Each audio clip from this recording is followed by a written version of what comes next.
ఈనాటి దేవుని సందేశం. ఈ రెండు పఠనాలు తండ్రి హృదయపు వేదనను మరియు దుఃఖాన్ని మన ముందుంచుతున్నాయి.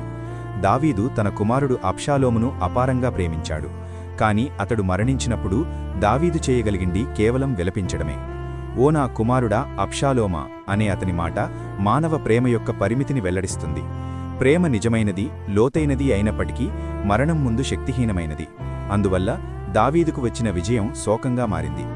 సువార్త పఠనంలో కూడా ఇదే తరహా పరిస్థితిలో యాయీరును చూస్తాము. అతని కుమార్తె మరణించే స్థితిలో ఉంది.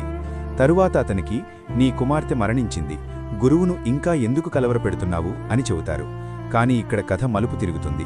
ఎందుకంటే యేసుప్రభువు అక్కడ ఉన్నారు. మనం భయపడినప్పుడు యేసుప్రభువు ఆశతో స్పందిస్తాడు.